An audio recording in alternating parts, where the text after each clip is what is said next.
morning, Clay-Chalkville. This is Elise Quinn and Julia Petty, back with our 4th episode of Keeping Up with Clay-Chalkville for the 2019-2020 school year. In this episode, we have videos featuring 2 of our upcoming sports, a video highlighting a tradition in the Clay community, and a video on how to make cute Christmas treats. First up is a preview on the upcoming wrestling season.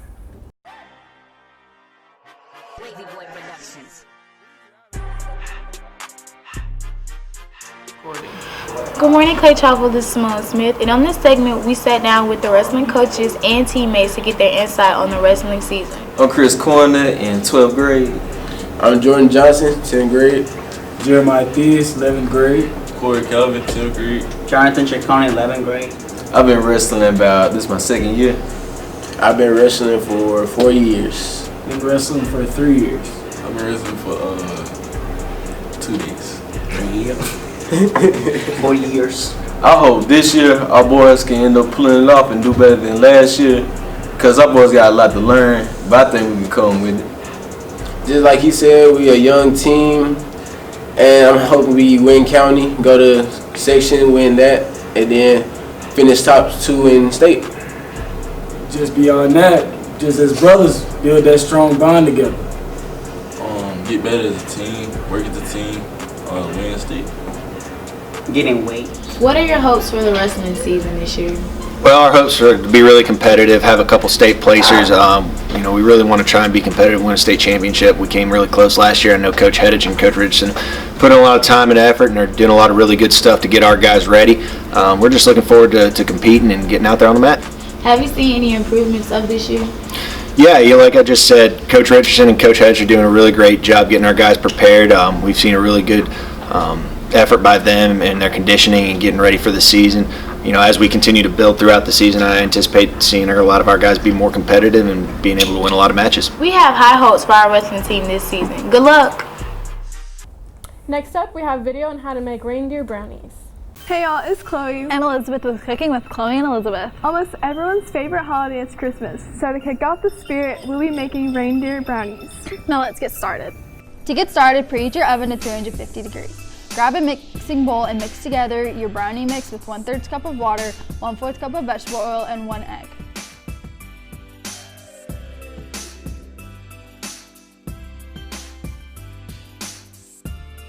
Then spray the bottom of the pan with nonstick spray. Once you spray the pan, pour in the brownie mix.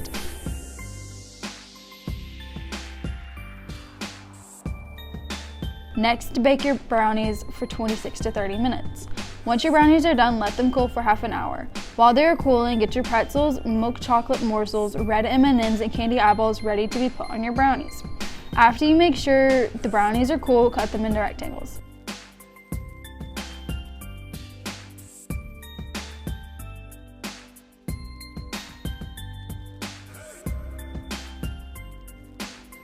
Next, heat your chocolate according to the package.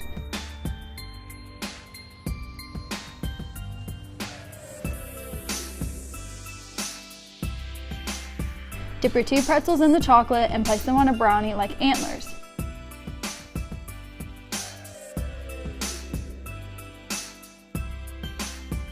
Next, take 2 eyeballs and a red M&M and place them on the brownie with melted chocolate. And now your brownies are finished and look like festive reindeers.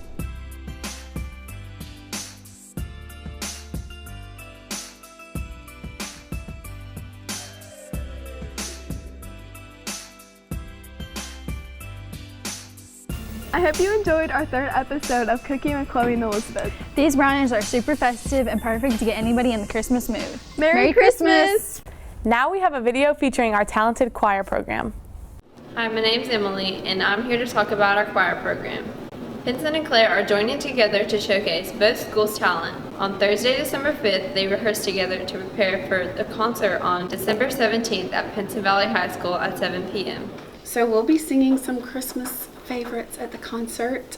Carol of the Bells is always a fan favorite. We're singing a jazz version of Have Yourself a Merry Little Christmas, a song called Ding a Ding, and also a Nigerian song called Betelehemu. So we're singing lots of Christmas favorites.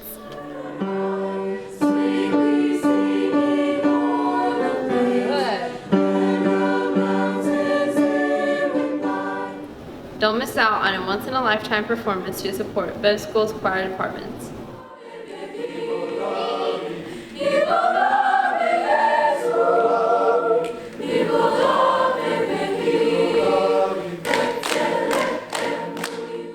Now we have a video on the annual Christmas tree lighting at Cosby Lake. Every year, the City of Clay puts on the Christmas tree lighting. We went and spoke to the mayor and a few jazz band members to find out what it's all about.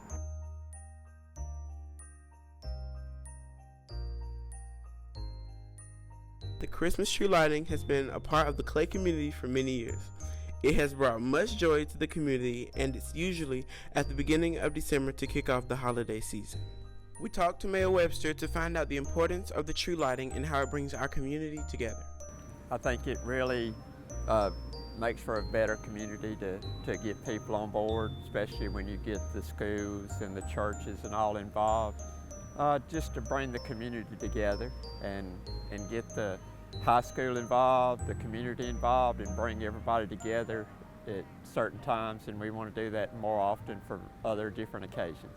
Next, we talked to some of our jazz band members to find out their favorite part of the tree lighting ceremony. My name is Gracie Reeves and I'm tenor 1 for the Cool Cats. We've performed at the Christmas tree lighting for the past 2 years, and it's a really fun experience, honestly. Seeing the kids get all excited when Santa Claus come out it's really heartwarming.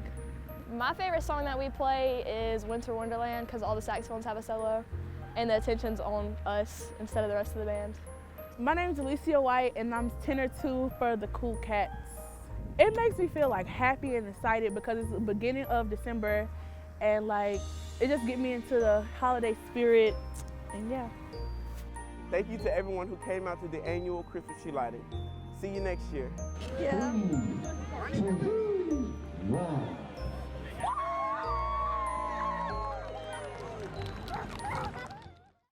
Up next is a video comparing trends from 10 years ago to now.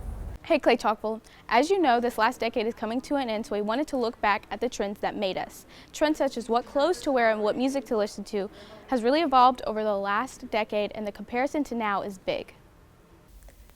Okay, so I was in high school 10 years ago. My senior year was 2010, 2011.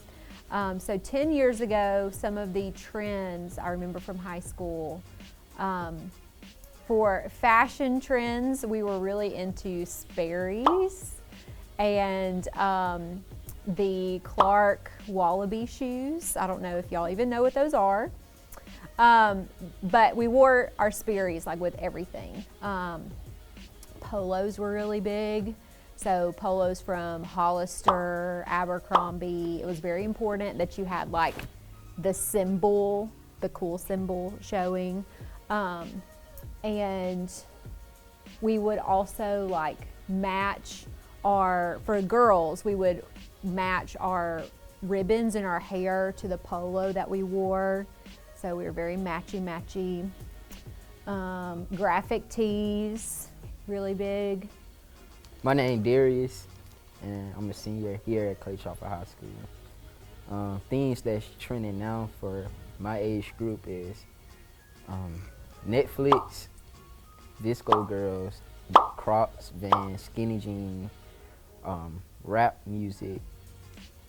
Really, a lot of kids my age wear Nike, Polo, pink for the girls. For TV shows, I think I was just kind of unusual. I don't know if every other teenager was watching this, but I was really into the show Lost.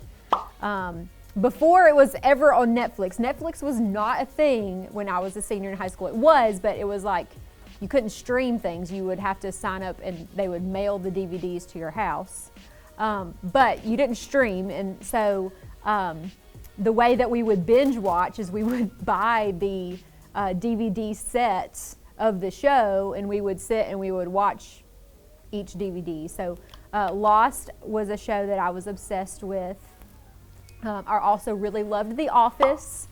Before it was ever a popular thing amongst teenagers, I was like one of those weird teenagers in high school that really liked The Office when it was actually on TV. So yeah, The Office and Lost were probably my 2 favorite shows in high school. Top shows, well, Riverdale, Stranger Things, All American. Black Eyed Peas were like really big for music. I remember I was a member of the marching band, and so we would always like bring our little speaker on the bus for the away games, and we would blast like Black Eyed Peas music.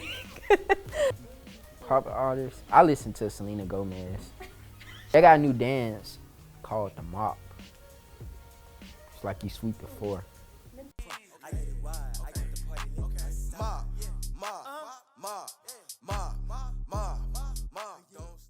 Oh yeah, it's an app called TikTok. It's kind of fun. I never did it, but it seems fun. I don't remember if this was middle school or high school. This might have been middle school for me. The only dance I really remember is like the Soulja Boy being, like that was huge. If you didn't know how to do the Soulja Boy, you were lame. We hope you have fond memories of this last decade, and let's hope that this next decade is just impactful as the last. Lastly is a video on the new softball field being built across from the high school. I think it'll help build the program of softball back up. Here at Clay-Chalkville High School, we are constantly working to improve our school and our community. One of our biggest projects this year is the building of the softball fields right across from the high school. Many of you may have already noticed the construction going on. Today we sat down with Mr. Lee and Coach Phillips to hear about how the new fields will benefit our teams, our school, and our community. The work on the softball field is coming along very well. I met with the contractor a few days ago, and he feels like they will be ready to go and ready to start play around mid-January, hopefully, at the latest, and if not, I'm sure they'll be finished before February when the girls will start their season. We've been out there, they've got the dugouts put in, working on the press box right now. As soon as they get the press box up, they'll run the wires for the irrigation system out to the sprinklers, and then they'll finish laying out the dirt and the grass. These new softball fields will mean a lot to us here at Clay-Chalkville. Well, I think any time that you get something new, you know, the softball program, any program is going to benefit from having a new facility. Everything's, you know, nice and brand new, and I think that it'll bring some excitement for the girls. Anything like that happens in your community is not only excites the players and the people at the school, but the whole community gets behind it and rallies behind it, and I think that it's something that will be beneficial to this community for many years to come. Well, having the field on campus will definitely be a big thing. Having the newer fields, you know, more state-of-the-art equipment will be good. It's new stuff, so the girls will have more things to be proud of. You know, it's a better environment. It just instill a little bit more pride, I think, in the girls and what they feel about the program. We also decided to ask Coach Phillips what he was looking forward to this upcoming softball season.